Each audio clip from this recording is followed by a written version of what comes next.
Hi viewers, welcome back to the Anand Studio Thinking Indian series. Today we have a very special guest, Jan Ki Baat JVC Sriram sir, who doesn't need any introduction. Okay, he's very well known. So we will jump straight into a chat with him. Namaskaram Sriram sir. Namaskaram. It's a pleasure joining you, It's, Mr. it's, Anant. it's a privilege having you in my show. Yeah. Thank you. Thanks for your time. I know you've No, got a very busy schedule, but thank you so much for spending time. my pleasure. Yeah. So we'll jump straight into some of the topics in Tamil Nadu, the hot topics to begin with, and then we will slowly get into some personalities in BJP, some Yeah. young Turks in BJP, and see what they are doing. Right? They are newsmakers of today, based on what I am seeing. And then we'll get on to much wider pan-India discussions. Okay, so that will be the whole kind of flow for this talk today. Is that okay? Sriram sir? Yeah. Absolutely okay. Perfect. So, getting into the burning topic in the first instance itself, NEET exam, right? So, DMK had promised that pre-poll promise was that they will not have NEET exam, right? If I'm not wrong. But now it's still happening. So, is this a failure of the DMK government?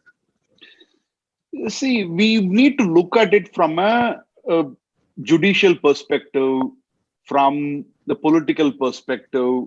See, NEET came into existence when DMK was in power, both in the state and the central. That is when the formality started. Number one. Number two, there were objections raised for which the Supreme Court had given time. And now the matter has been put to rest, saying that this is going to be one entrance exam across the country. And the previous government, headed by Sri Edappadi Palaniswamy, had also got certain things beneficial for the state of Tamil Nadu by getting that 7.5% additional reservation. So, first and foremost, this issue itself should have been a non-issue. They took up an issue which has an emotive connect, because a campaign had been carried out by the entire ecosystem of the Dravidian stocks that this is something which is against the people of Tamil Nadu and the students of Tamil Nadu, which is far from reality. The data points clearly shows that NEET has not affected the Tamil Nadu students in any way whatsoever you talk about. In fact, statistics and data are all there on the public domain, so I do not want to keep repeating the same thing. Mm-hmm. But the campaign was done. It was very emotive. People were made to believe that the moment the DMK government comes to power, right in the first assembly session itself, they will scrap NEET, which was in the first place next to impossible, and which is what we are seeing now. It was a false promise given by the Dravida Munnetra Kazhagam, and I am not very sure why an ally of DMK, which is the Indian National Congress, which is a national party, supposed to be a national party, now it is reduced. How they played ball with DMK is a big question mark. They should have raised those questions. And today, they are trying to sidetrack the issue by saying that we have appointed a committee and this committee has been empowered. They have spoken to several, I don't know how many thousands of people, which is humanly impossible, which is what I had also tweeted. And now they're trying to give it a color that the BJP is not supporting. BJP is not going to support because, see, across the country, no other state is having objections now. Everything has been set right. And students do not have to write so many exams which they had to write before. So as a result of which, I, as a political commentator, would certainly say it was an issue which should not have been taken by DMK, which was taken by DMK. And because it has been taken by DMK and today they are unable to fulfill it, it is a failure on the part of the DMK government. Right. It's a pity that so many students have been left in the limbo, right? Whether it's coming or not coming and all that for so many days. So that's a pity. Right. So coming to another burning topic, the Hindu temples in Tamil Nadu, the plight of them, and a lot of promises again have been made in the area by the DMK government. So what's happening in that, and what about those promises that have been given to people? See, if you look at it, most of the promises which the DMK had given are promises which would involve a recurring expenditure. In fact, in my conversation with some of the senior politicians, cutting across party lines, what they had mentioned is, see, if you're trying to reduce the petrol price or the diesel price or the LPG or 1,000 rupees to the women, which was all promised, these are all recurring expenditure. And considering the fiscal state of the economy of Tamil Nadu today, none of these are possible. Like say, giving a television or giving a washing machine or giving a grinder, giving a mixie, all these are one-time outflow from the treasury. Right. But these are recurring. And it is humanly impossible, considering the state of the treasury and the fiscal in Tamil Nadu, it is next to impossible to fulfill all these promises. They came on a bunch of false promises, and today they are finding excuses.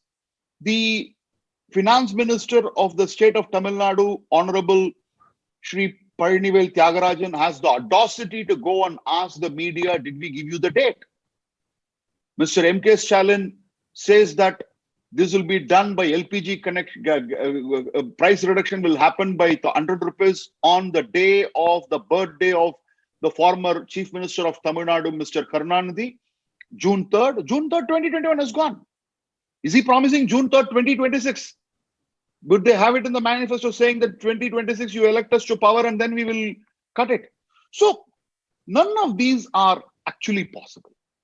So people have been sold a dream which is impossible to fulfill. And slowly the people of Tamil Nadu are also coming to terms and seeing what is happening. And this is not the first time it is happening. This is not the first time it is happening. It has happened over a period of time. Every time the Dravida Munnetra Kadagam had come to power, they have come to power based on the promises which many of the times they have not been able to deliver. Yes, they promised TV and they gave TV. And we also know that they gave a TV and there was a cable which was required. And the cable was, everybody knows the ecosystem and the connection. Okay. Right. So to put it, cut the long story short, I don't see any of these promises getting implemented. I would like to really look at some of the promises, like say they talked about the welfare of farmers in places like Erode, where turmeric board, or for that matter, those kind of, at least those things can be picked up now. Instead of that, they're going and saying that we will build park, 2,500 crores when the COVID is coming and when there is too much of challenges as far as the economy is concerned. So they made probably as an election manifesto, they made the right noise, which would get them votes. But today, they realize that nothing is going to be possible. As a result of which, their supporters are happy to see the young son of Mr. M.K. Stalin going around and, doing everything, whatever you say, campaign or, going around meeting people. It is a good thing, an elected representative going and sitting with people and, touring the constituencies are very good things, welcome. We welcome them. But all these are basically to divert the attention of people from the promises that they have made. In fact, I would like to also ask one more thing. Right in the manifesto itself, they said a ministry would be formed to ensure that these promises are fulfilled. Now, you didn't even form the ministry. You didn't allocate that portfolio. You didn't create that portfolio. What happened within 100 days? They said all the problems of the various assembly constituencies where Mr. Stalin had told will be resolved. Now 70 days are coming to an end. Another 30 days, 100 days will be over. By August 17th or 18th, you will have 100 days over. And the honeymoon period will come to an end. And when the honeymoon period comes to an end, if this is the way in which I'm talking now, think about another 30 days from now, what would be the tone and tenor with which we would be speaking. And by the time, the people will also get frustrated. And this is what had happened. In fact, I keep repeating, we have seen it many a times. In the 1989 assembly elections, January, they won. They won decisively. But when October and November, when the parliamentary elections came, they lost miserably. The alliance could win only in one seat in Nagapattinam. The two CPI candidate won. North Madras, South Madras, those days used to call it as Madras. Everywhere they lost. So, the writing is clearly on the wall. And I can see what is going to happen in the future. Got it. So I heard some IAS officer has been assigned to look at all those memos that he got and all that. Is that true or?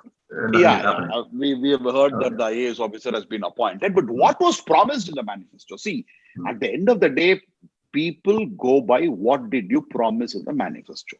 In the manifesto, if you want, I will read it across also to you because I've got the manifesto right in my, in my window is always open, both in my phone and my MacBook, and I can open it and tell you. The manifesto promised that a ministry will be created to expedite the promises made by the DMK in the manifesto. Now, did you fulfill that? You didn't even, so that shows the commitment and the seriousness with which you made. Because see, I'm interested in looking at these things is one statement. I'm committed to looking at these things as another statement. This is a government which is interested to look into these things, but is not committed. And that is where the challenge is. Got it. The public is watching anyways. Yeah. Really. So the next one, Rajinikanth sir has again said that he will not come into politics and he's changing all his organization into again a fan club. So is that a disappointment to the Tamil Nadu fans or the public? What is the public mood about that? See, I think the fans would be disappointed, but I think they were also taken that they also, they bite the bullet or whatever you call. Because at the end of the day, I honestly felt that Mr. Rajinikanth will never come to politics. His moment of reckoning was in 1996. It was in 1996 that the entire system was favorable for Mr. Rajinikanth to enter into politics, project G. Karupaiah Mopanar as the chief minister, and probably take it forward. Could have been the best thing which could have happened. Now, the moment he had missed that bus, I, for one, had always maintained that it's gone. So even if he had entered in 2020, which is what people were expecting, yes, there were a lot of booth workers appointed. I also knew that it was the Rajini, whatever, Mandram, whatever you call the fans association, they had booth managers in every booth. I knew that, they planned everything. But still, he would have probably fared a little better than Kamal Haasan. But the space was not there. And Rajinikanth's fans admire him, adore him for his screen presence and for the kind of acting he had done. But his commitment towards politics has always been a question mark. He's been wavering. Now, you got to be decisive. In fact, in that count, although ideologically I don't have anything to sympathize with Kamal Haasan, at least he took that, he took that gamble. He jumped into it. He was willing to make his hands dirty. Okay. I think Rajinikanth would never do it. And I think we should stop relying on the cine stars, because after, Mr. M.G. Ramachandran, N.T. Ramarao, and Ms. Jayalalitha, after that, none of the politicians, none of the actors have succeeded as far as politics is concerned. Even Chiranjeevi found it very difficult, because Chiranjeevi in Andhra Pradesh could have probably created a storm. It is not happening. Pawan Kalyan, who has got a huge fan base in Andhra Pradesh today, is struggling. He has not won even a single seat. So as a result of which, I think this is over. These days are over. People would like to see real heroes and not real heroes. Got it, got it. So 30 years talking about this has been a stretch, right? So I'll come at the right time and all that. I'm a great fan of him too. All right. I was also very disappointed. All right. When you talk about this for 30 years and then it doesn't happen down the line, so people are expecting, the expectations of people really rise. All right. And one fine day, if this is not happening, so probably Correct. it will be a big disappointment for the fans. That was I was Exactly. thinking See, about. what Yeah. happened was, what happened, sorry, Anand, to interrupt you here. Please, It's please. because 1996 was a very fertile ground for him. He made the right noises because at that point of time, there was a misrule by the Madam Jayalalitha. There was a misrule. And he made the right noises. He had the support base. He had just finished a blockbuster movie called Badsha, and people were in favor of a change. Now, whatever was the reason, it was because probably he found that Mr. Karunanidhi was a big icon and Jayalalitha was a big icon. He didn't come. Then in the early 2000s, I still remember he went on a fast during Kaveri protest and all those stuff. Mm, mm. Even Kamal Hassan came to that particular spot. I still remember. And Kamal Hassan said he has entered into politics. Rajinikanth has entered into politics and I've come here to wish. I still remember in the evening he came and he wished Rajinikanth that, and he said Rajinikanth is going to come into politics. He did not come. In fact, Vijaykanth was a much, I appreciate Vijaykanth. I salute him because he came to politics when the two leaders were at the prime. Mr. Karunanidhi was at the prime because he had you know, he had his ministers in the union cabinet. He was ruling the, Tamil Nadu state. Ms. Jayalalitha was also the chief minister at that point of time. So he came at a very tough time and proved himself up to an extent. But unfortunately, due to various reasons, health and all those stuff, he has not been able to succeed. But if his health has been good, probably he would have been a very strong candidate in 2021 elections. Right. I think now it's past, but the only thing is he's kind of now concentrating on his other projects and all that.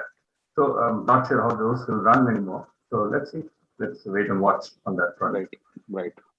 So coming back to the Hindu temples, one point, there's a recent incident of 7 temples being demolished and all that. Is that true in the first place? Because a lot of fake news come around. I don't want to go by that. You see, I have also not even made a single comment about it because I have seen it in Twitter.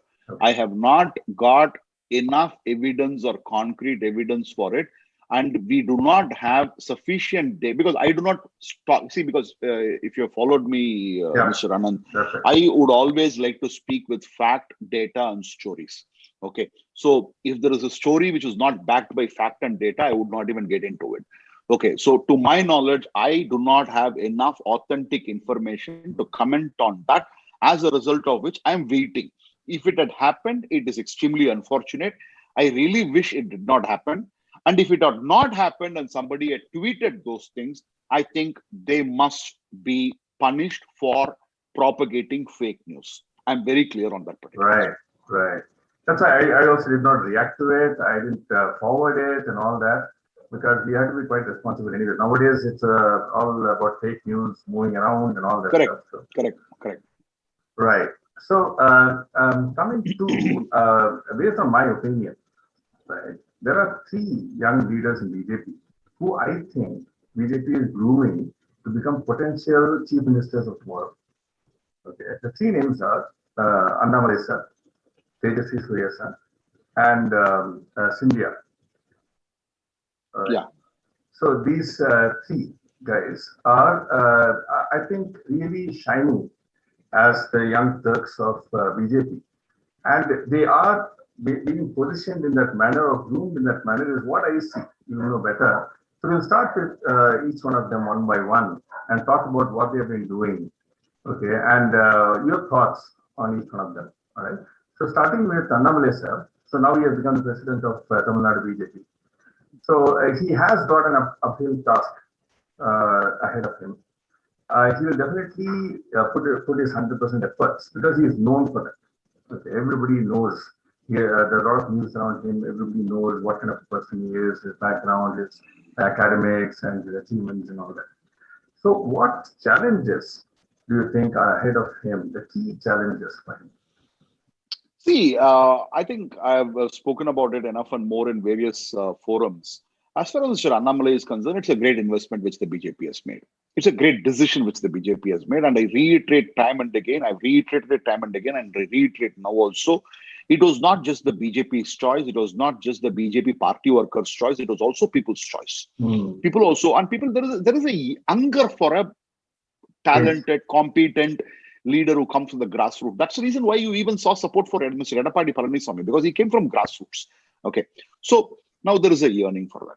Now BJP has taken a right decision sooner than later. Yes, common intelligence, political intelligence would tell you that wait for another couple of years' time before you put him into the, leadership position because he's just entered into politics. Yes, he's a novice in politics. I keep repeating again and again and again because he's new to politics. Okay. So, but at the same time, he has humongous expectations, he has challenges, and he has opportunity. Now, the challenges, if I say some of the challenges which definitely Mr. Annamalai has got is number one in terms of development of the party in the rural hinterlands of Tamil Nadu. Because the BJP's traditional growth has been to go and develop urban areas and then reach out to the rural areas. But in Tamil Nadu, urban area is dominated by the DMK landscape. So as a result of which, the logical route should be to go towards the rural hinterland. Now, how is he going to develop that? What is the kind of machinery he is going to develop? So what kind of team he is going to form? These are very important questions. There are enough and more senior, experienced leaders in the Tamil Nadu unit of BJP who would support. And he also has the support of two of the most important people as far as from the center is concerned. Mr. B.L. Santosh is an amazing organizer.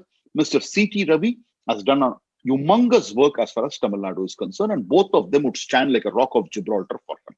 So that would be the first goal of his. Number two is to take up the ideology of the party and also the benefits of the welfare scheme of Narendra Modi, which had not been communicated either by ADMK or by DMK, which is very logical.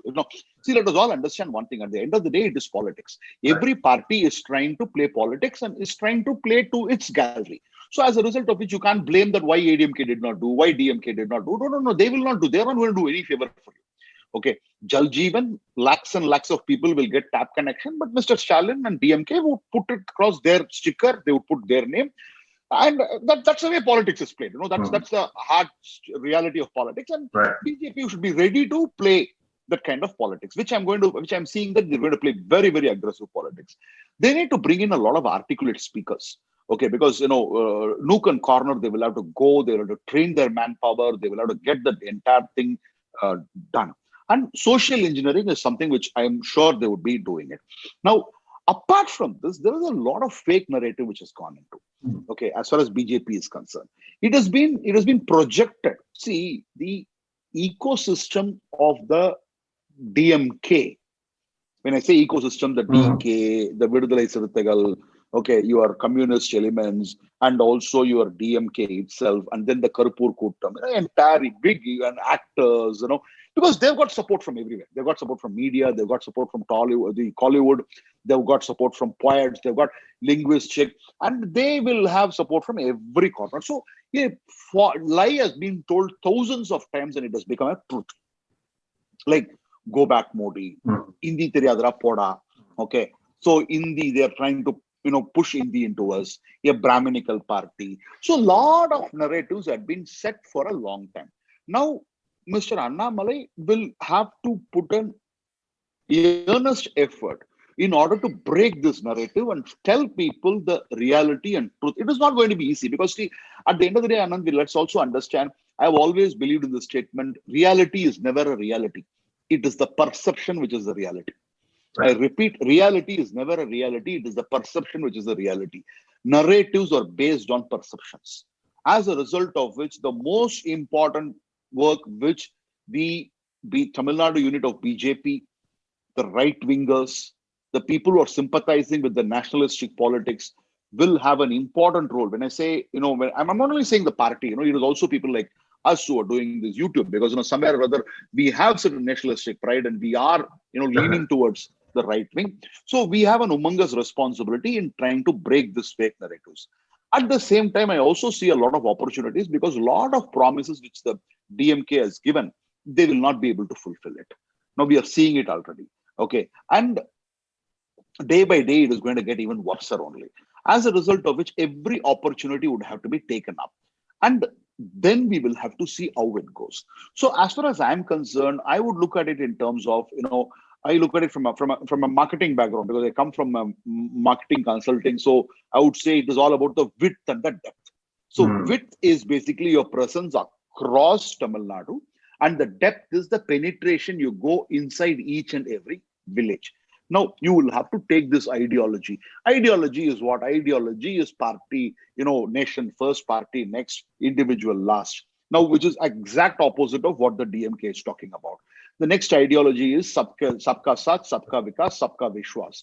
So they will have to take. So likewise, each and every ideology they will have to take it up, and they will also take up and tell the people of Tamil Nadu that look, the Bharatiya Janata Party has got support across the nation fundamentally because they make effort to fulfill what goes into their manifesto. So if Article 370 had gone into a manifesto, they have put efforts to solve that. Yep. Uniform Civil Code, there will be efforts to solve that. Okay. So this is something which the Bharatiya Janata Party is one of the very few parties in the country who actually take what goes into their manifesto very seriously. You would not see fancy items there. You would not see fancy items that I'm going to give you this free, that free, and all those stuff. At the end of the day, it is going to affect the economy. So these messages must be taken across. And I am hopeful because I am seeing again and again, I keep seeing that there is a good amount of support to the Western Tamil Nadu. There is a good amount of support to the Southern Tamil Nadu. The Northern Tamil Nadu is one place where the BJP will have to do a lot of work. It doesn't mean that West and South, they don't have to do work. They have to, but they have to put an extra effort. They have to walk the extra mile, several extra miles in the Northern Tamil Nadu. If they're able to manage it, then I see a pretty healthy situation in 2024 Lok Sabha elections where the moment of truth will come for Mr. Annamalai and also BJP. Got it. So does he have the full support of all the seniors in the Tamil Nadu party? BJP? He would have. See, he would have. Everybody is asking me the same question, but my reply is very simple. BJP is such a disciplined party. Right. And let us also understand one more thing. See, the seniors have built the party and made what it is today. Yeah. But at the end of the day, these people have not been able to bring an electoral success. Okay, at the end of the day, every political party is measured based on its electoral success. You just can't be going on telling that we are working. It has to translate into results of performance. Exactly. Okay. So now 4 MLAs have gone in. 2001 also 4 MLAs had gone in, but they had missed the bus because a lot of things had happened. Now 2021, after 20 years, 4 MLAs had gone in. So now I'm sure that seniors will have an important role to play. Definitely. Because they will have to guide and mentor Mr. Annamalai. Because I keep repeating again and again, he will be a little inexperienced as far as politics is concerned. But he comes with a pedigree. He comes with a great qualification academically, and also the kind of person he is as a police officer. He has solved communities. He has resolved communal issues. He has addressed students' issues. So all those things he had done as a IPS officer. Now you'll have to put it in he's wearing a different hat. I'm sure he would do it, and he will get the support from the seniors in the party. Definitely. And what I see of Annamalai is he gets along really well with people. Right? So he shows respect quite visibly, and he has got that aptitude, which I think will really help. See, even a press conference, he calls journalists as Anna. Definitely. That's really important. Okay. Now, that's something which is important. He calls Anna. Na solra ungalku na wait pannunga na Anna neenga kelunga neenga So see what happens is they can ignore once, they can ignore twice, but they cannot ignore forever. Now the channels are going behind him. Right. Already Tandi TV has gone behind him, News 18 has gone behind him. They will have to go behind him. Okay, so invariably, at the end of the day, everybody will have to rally behind Mr. Annamalai. Yeah. Because Tamil Nadu at this point of time needs BJP. Right. And that's why I see him as a potential chief minister candidate. I know it's very early, but I think he has that trajectory, right, which he can take, okay, if everything goes well. I've been asked this question. I've been asked this question many a times in the last 3 months. Who should be the CM candidate? I said, don't even talk about it right now because, in Telugu, we have a saying, Alu ledu, chulu ledu, koduku peru somalingam, which means, bride is not there, bridegroom is not there, but you named a kid, that's how it is. Wait Right. for some time, let the Right. party develop, let it Exactly. settle down.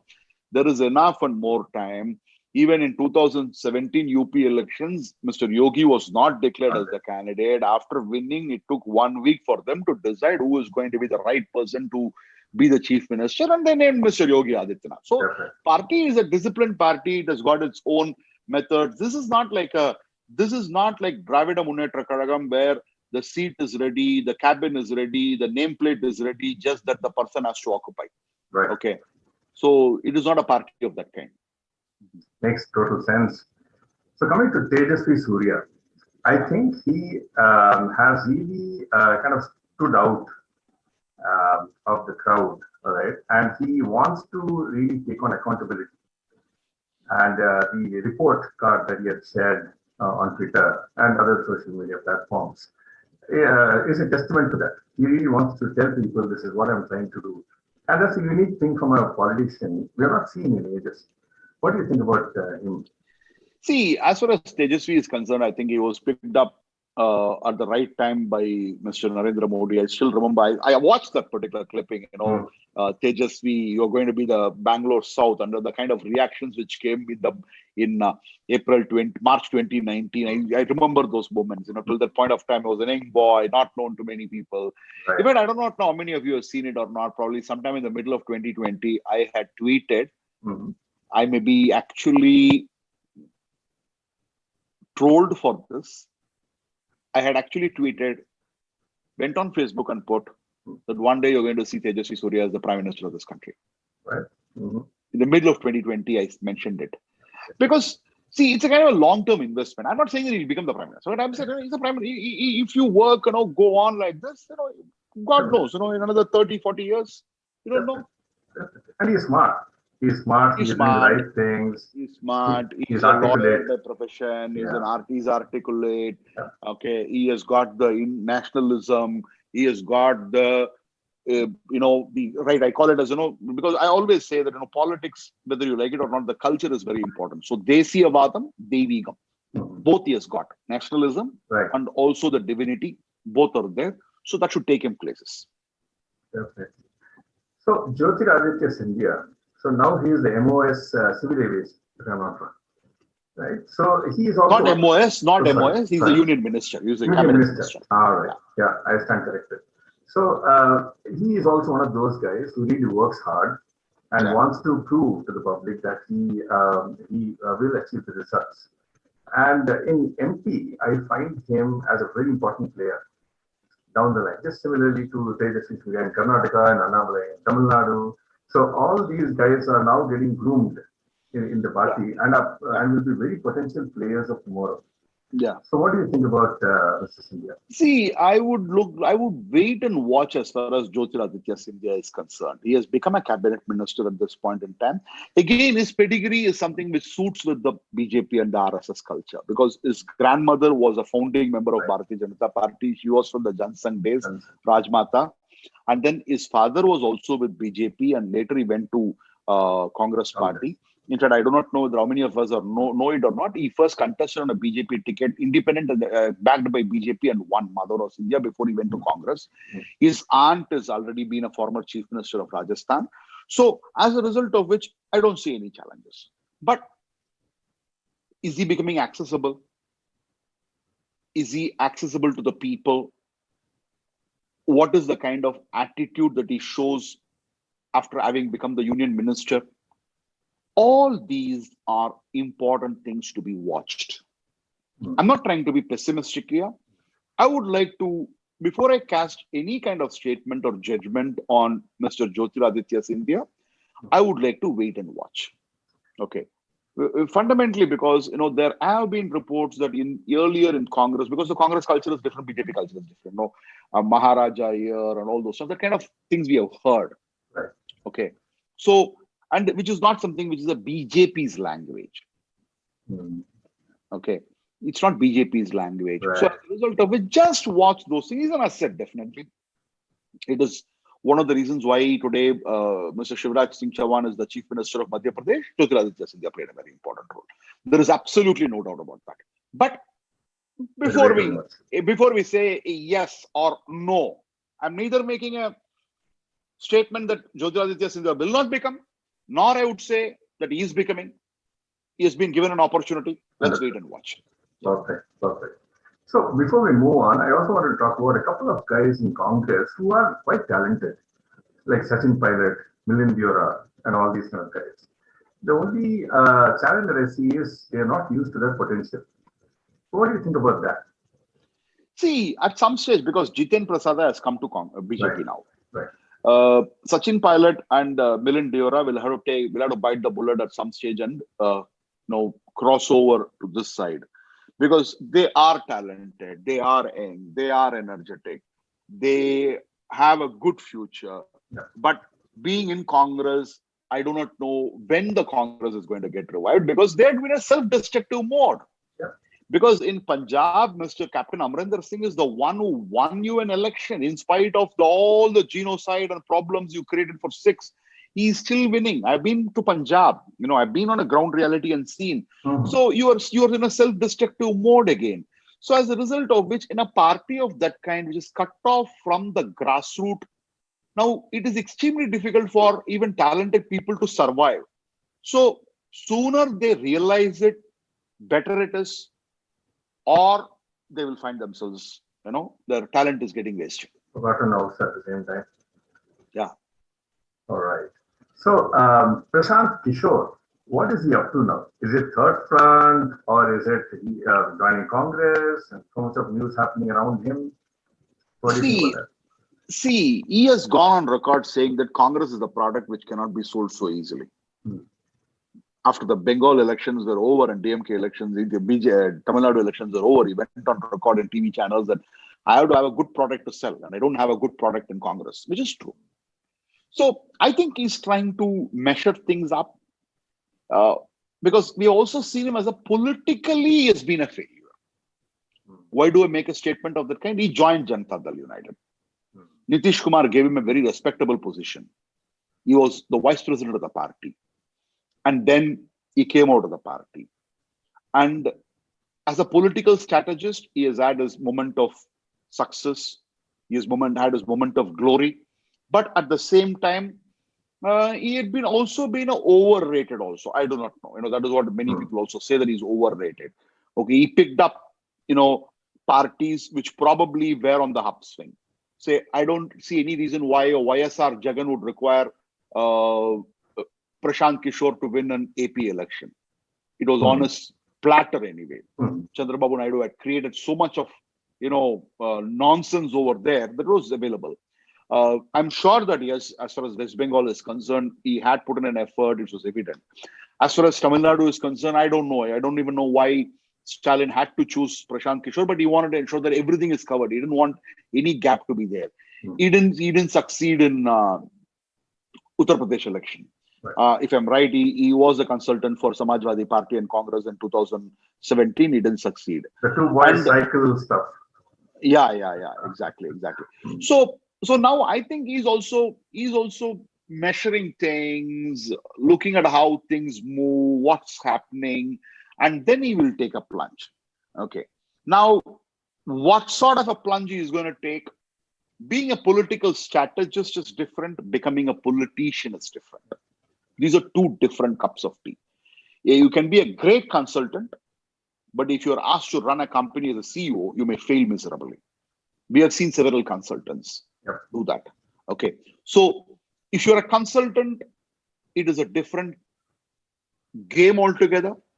If you are a CEO material, you're a different game altogether. He has been a consultant. He has been a strategist. Now, I'm not sure. I'm not really sure whether he would be able to cut his teeth into the politics and who is going to give him the space, what is going to happen, because it is home state, Bihar. Certainly, JDU is not going to touch him even with Barchpol. So now he should either go into the Trinamool Congress or Indian National Congress. We don't know. So I wouldn't read much into in meeting Priyanka Gandhi and Rahul Gandhi a week back or a few days back. I would say more in terms of it has to do more, could be to do more with Punjab because Captain Amarinder Singh has anyway hired Yeah. Prashant Kishore as a strategist. So I would say that, somewhere, you want to do some patch up work, and that's the reason why he was met. I think we should not read too much into it. Got it. What I've observed is Prashant Kishore is very good at creating narratives. As a whatever analyst or a consultant, you can say. Okay, I think Yes. that's where BJP should be able to counter the right way, because based on all the discussions that are out there with several people and all that, BJP's improvement area one is communication, right? The narrative, they were strong, but down the line, I was not sure with the farmer law and these other laws.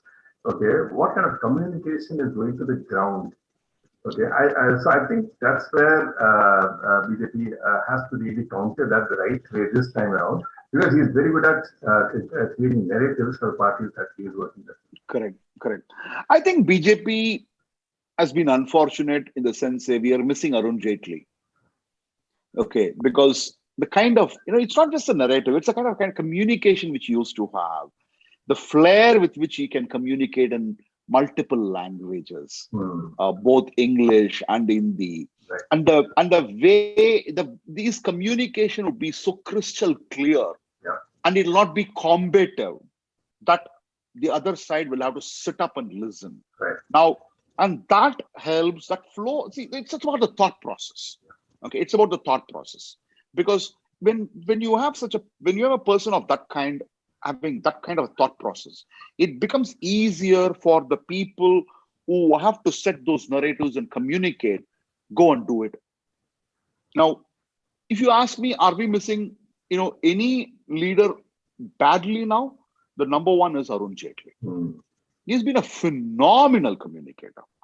In fact, the first time I watched him in '97, I think I told my family members, this guy will become one of the top-notch politicians in this country.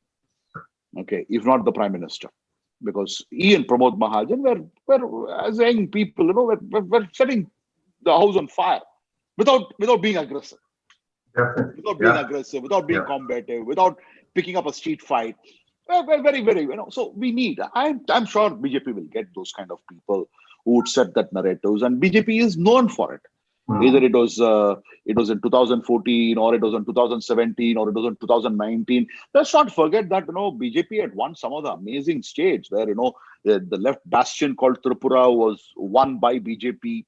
In Bengal, they moved from 3 to 77. UP, they just sent a shocker to because everything was done right.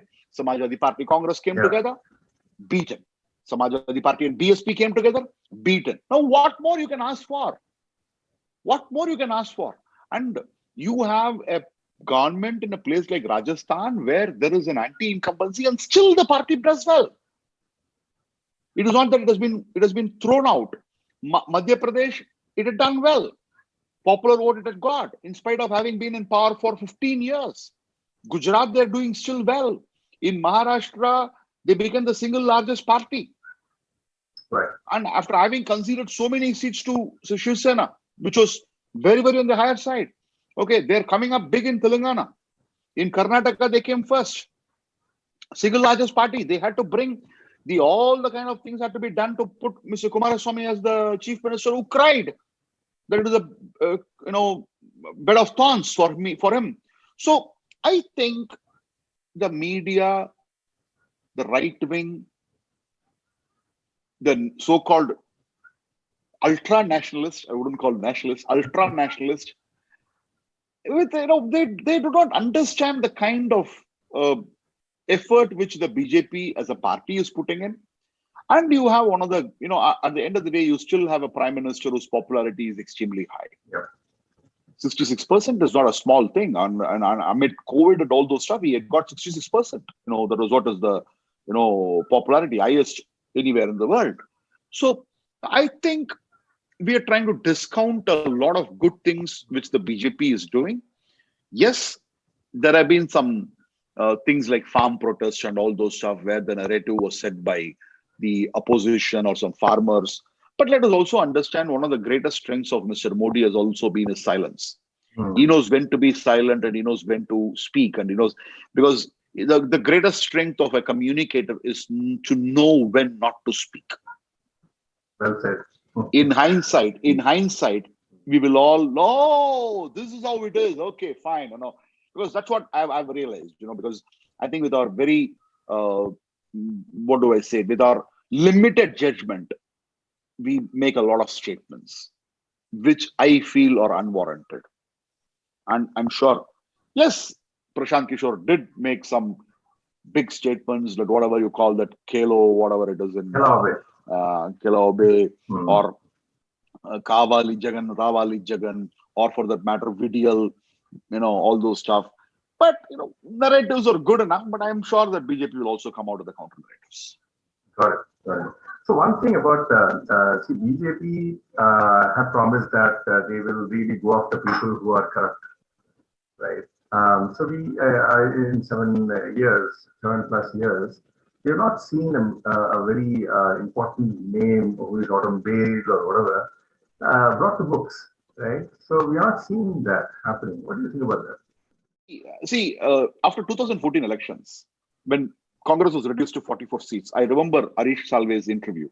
He said Congress might have just won 44 seats, but do not underestimate them. It is equal to 440 seats. Because their entire system, ecosystem, you take the case of judges, you take the case of lawyers, you take the case of journalists, you take the case of IAS officers, IPS officers, IRS officers, even IFS officers across the world. Everywhere, universities, educationalists, everywhere there are Congress loyalists who are there. So they will behave as if they won 440 seats, number one. Number two, the cases are to be argued by the lawyers, which we need to keep in mind. Okay. At the end of the day, what happened? 2G scam, the entire charge sheet was filed by the people who were working under the Congress or the UPA government. Let's understand that. Right. So if you look at it, I would be happy to see somebody like a Vijay Mallya or a Nirav Modi or a Mehul Choksi being extradited and brought to the country. That is more important to me, because these are charge sheets are filed, because at the end of the day, you have to prove any corruption charges in the court of law. Right. And that depends upon the charge sheet. And the charge sheet are filed by the people who are reporting to that government which has been accused of those charges. Whether it's a 2G scam, whether it's an other scam, whether it's a CWG scam, all those scams.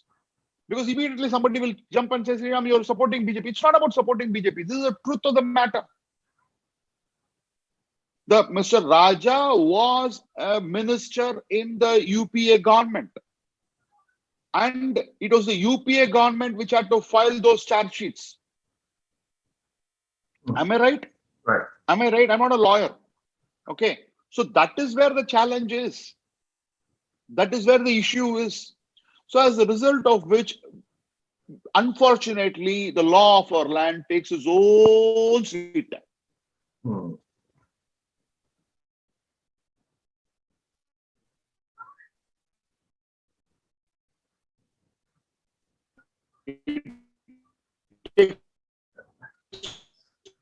So sorry, again, network is up and down now.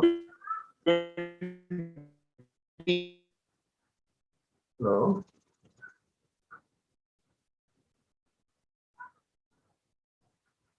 Hello? Hello? Sorry, sir. Again, network. Yeah. It'll come out well. It'll come out well. Yeah. No problem. Cool. I hope you can edit these things. We'll edit. Yeah. So, moving on to UP. So, how do you see Mr. Yogi or BJP coming to power in the next assembly election? See, if I look at it, if I'm right, they won around 312 seats in 2017 election. If I'm right, I think it was 325 or 317, 312. Let me just know the exact number. Sure. I think they held 312 seats in the 2017 election. In the 2019 Lok Sabha election, if we transpose just to the assembly election, they won 275 seats, and you had a big alliance. The Mahagathbandhan came into picture. Now, I don't see a Mahagathbandhan coming into picture at this point in time, because at the end of the day, I think Ms. Mayawati has got a very, very, very, very valid problem. She says, my votes will get transferred to Samajwadi Party, but Samajwadi's votes will not get transferred to my party, particularly in assembly election. Okay, this has been a problem. In parliament election, it can be a different story altogether. In assembly election, it's because it's a coalition where two unnatural allies. Because the core vote base of Ms. Mayawati has been Jata votes. It's not even SC votes. It's Jata votes. And the core vote base of Mr. Mulayam Singh Yadav, Akhilesh Yadav is Muslim and Yadav votes. Okay. So when an alliance is not going to be formed, and if it is going to be a four-way contest, I can't even mention it as four-way contest, remove Congress from the picture. Okay. I don't see a big problem for Mr. Yogi Adityanath. Okay. And number two, he's been a chief minister who has performed exceedingly well, but the media is playing a very important role of not reporting things. But at the end of the day, the caste equations need to come into picture. Okay. We will have to wait and watch how the Brahmins are going to vote in 2022, which is a very important, crucial vote base. Now, Apna Dal has come into the fold. Now, I'm also expecting Nishad votes to come to the BJP fold. There should not be a challenge as far as the Brahmin votes are concerned. If the Brahmin votes are going to come, then we can see BJP winning with a comfortable majority of around 290 to 300 seats. If there is going to be a challenge on that front, it could be 250, 260 seats. So at this point in time, although it's too early for me, last time I visited Uttar Pradesh was before Corona, which was in 2020 January. I was there. I was there in 2020 January. I was in UP, and 2020 February I was in Bihar. So it's a long time. But when I went there, it was very clear. I traveled to a large part. I'd been to Lucknow. I'd been to Prayagraj. I'd been to Ayodhya. I'd been to Varanasi. So I'd been to Sitapur. So I traveled through a fair distance covered. You can never say that you covered entire UP because it's a country by itself. Big one, yeah. Okay, big one. But to my knowledge, the people were happy with Modi and people were happy with Yogi. But once again, I would probably like to revisit the place and see how it goes, because it's too early also. But right now, if you ask me, BJP would start with an advantage. Got it. So hopefully the internal noise that was there, probably created by media, I don't know. The internal noise is all kind of gone now with all the discussions internally that they've happened and that they've done. So. See, you should know, Anand, that I was on a TV show on a national channel about vaccines. Okay, it was a national channel. I was joined by BJP spokesman. I was joined by a Congress spokesman. I was joined by an AAP spokesman, and I was joined by a journalist. And Mr. Bhupen was the one who was anchoring the show. I made a statement that even Uttar Pradesh today is not getting the vaccines proportionate to their population because it's a big state. So I said there is no bias towards BJP or non-BJP states. It is basically, I'm projecting this. I'm saying that there is no bias. If you look at it, it's the way it is. I'm talking with data and statistics. Immediately, a Congress spokesperson jumps. Yes, you are right. It is because Modi does not like Yogi and he has differences with Yogi, he is not giving vaccines to Uttar Pradesh. Now, you know pretty well who is setting the narrative. Okay. I have a live example here. I'm on a TV show on a national channel, and this is what is happening. So it's also the whole thing that, Modi, Yogi problem, Modi, all creation of opposition narratives. There is no substance to it. Okay. And also dissension will be there in a state like Uttar Pradesh. There will be dissension. Even Mr. Kalyan Gupta had his dissent. Even Mr. Kalraj Mishra had his dissidents. And then even when Mr. Rajnath Singh was the chief minister, a very tall leader, there were dissidents. So as a result of which you will have, but it is being managed. It is being managed internally. Right. But UTG's performance shows on the ground, right? So a lot of highways have been Yeah. completed.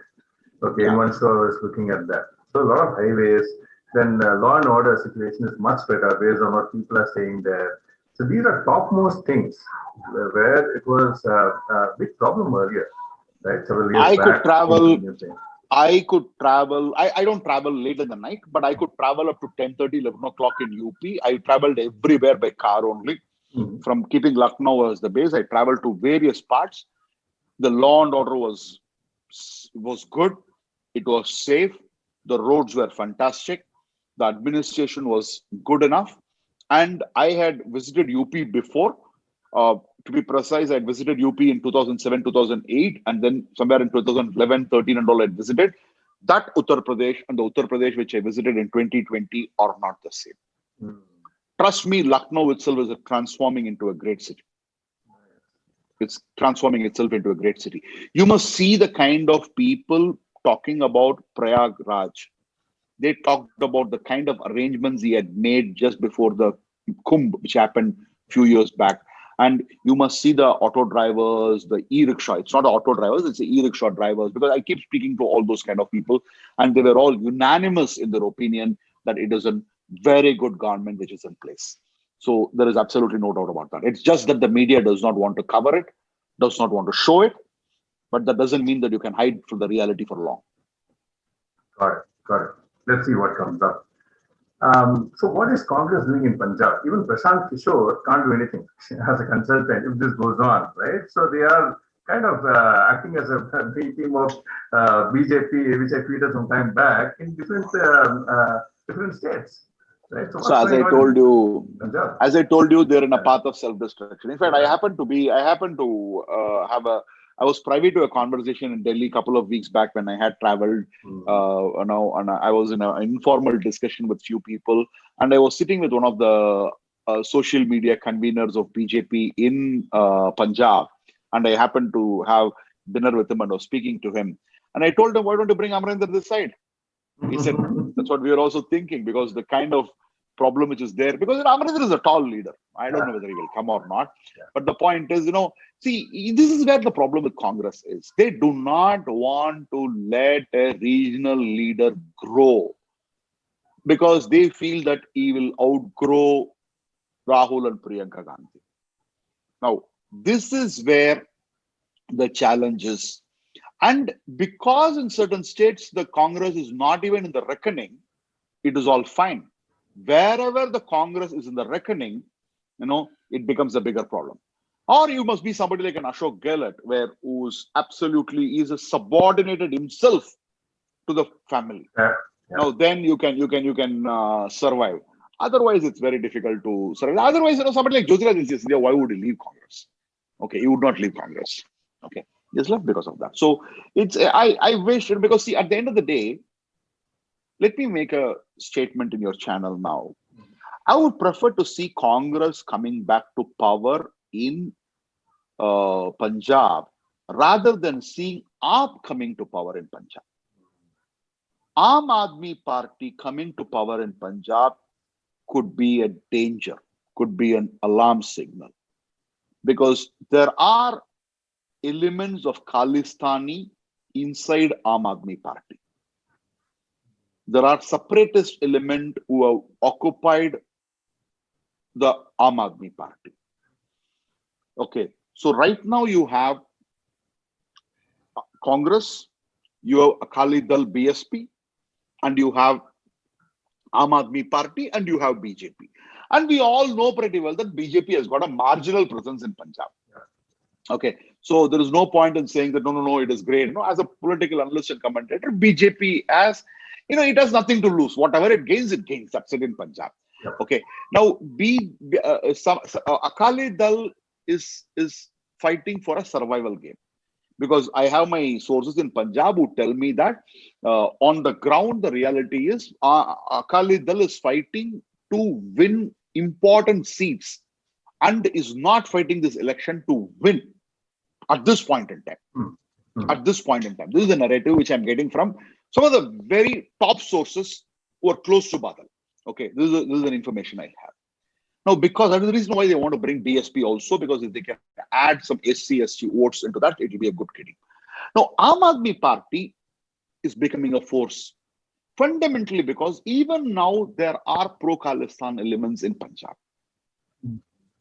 Now, the reason why the farmer protest was, supported so much by Arvind Kejriwal was simply because, he wanted his party to have an entry into Punjab. So I wouldn't mind Akali Dal coming to power, but I don't see them coming to power. Okay. Congress is trying to self-destruct themselves up. In fact, I remember Arun Jaitley's statement. He said, we never expected Congress to do so badly in Delhi that AAP came into power. This is what he said in 2015. Mm-hmm. Because BJP retains its vote base, but the point is if Congress is not able to retain its vote base, then you are allowing another force to come in, and that force should not. So let us understand one thing. Okay. So I'm not a great supporter of Congress at any point in time, fundamentally because a lot of ideologically I don't support Congress. Okay, that's the main thing. But between AAP and Congress in Punjab, I would not prefer AAP. And being a border state, it is even more important. But eventually, I have one last thing to tell as far as Aam Aadmi Party and Punjab is concerned is Arvind Kejriwal would not allow any other leader to emerge. He would like to be a single banyan tree, and no tree grows under a banyan tree. No big tree grows under a banyan tree. So that is the touchwood. That is one good thing as far as Punjab is concerned and AAP is concerned. But sources are also telling me that AAP is in the reckoning. May not come to power, but it's in the reckoning. Right. Yeah, so we are almost the end of the show. Just a quick two questions on Uniform Civil Code and CAA. First, let's start with Uniform Civil Code. Where do you see that going? I know some a little bit of discussion has started, but where do you see that going? See, I think if I'm right, the Delhi High Court has said, why don't you look into it and it should be implemented. Okay. Now that's a very good signal. It is there in the manifesto. See, I'm a very, as far as BJP is concerned, I look at only one thing. Is it there in the manifesto of the BJP? It is there in the manifesto of BJP.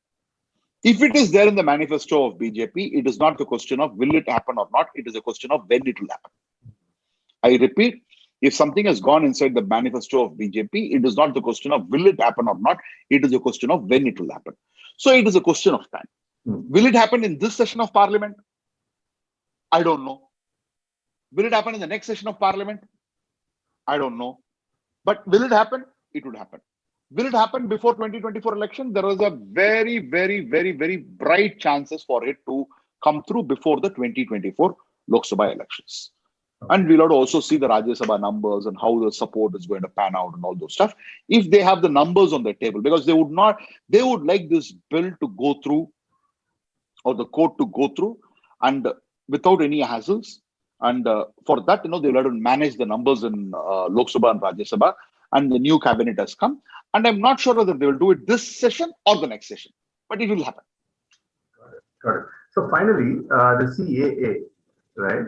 So what's happening on the front? There seems to be kind of a lull somewhere. See, lull is basically because of this corona and all those stuff. I think the CAA has been implemented and it is badly required. I don't have any excuse or anything of that kind. CAA, to me, the CAA and the Farm Bill are something which is required very badly. Because to put it across in a very mild manner, there are 430 temples which were there approximately, 420 or 430 temples which were there in Pakistan when the partition happened. Today, you hardly have 22 to 28 temples in Pakistan. Most of them have turned into a slaughterhouse today. You had a Mariamman temple in Karachi because there are Tamilians who had moved from Sri Lanka to Pakistan as workers. The so-called Pakistan today, it was India then, in Sindh province in Karachi. There are Tamilian population there. There's a Tamil street there. There's a Mariamman temple there. And it is not there now. And Hindu girls are raped or forcibly converted. Danish Kanaria and former Pakistan cricketer, he finds it difficult to live in Pakistan. He has gone on record. What more proof do you want? So as a result of it, CAA is definitely required. Mhm. There is absolutely no excuse about that. And I think the process will be there, will be on. Just because, see, now the movement of people within the country, within the state itself is an issue. So as a result of which, because of COVID, there has been a lull. But once we get out of it, when 70% of the population gets vaccinated, when there is a free flow of movement of people, you will see it coming into action. And certainly it will come into action. And you will see people coming across the border and settling down here. Perfect, sir. Thank you so much for being on the show, and thanks for answering all the questions so patiently and giving so much of your time. Really appreciate it. My pleasure. Thanks for My coming. pleasure, and thank you very much. And I would Thank also you. like to request all our viewers to stay safe. Even if you're vaccinated, please wear mask when you go Yeah. out, because you're not yet out of the second wave. Forget about third wave. You're not even out of the second wave. So stay safe. All the very best. Thank you so much. It was my pleasure.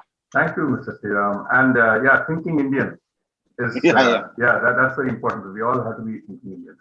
Thank you so much Yes. for your time, sir. I Thank really you. appreciate it. You can Thanks. stop the recording. You can Yeah. stop the recording. Okay. Hopefully,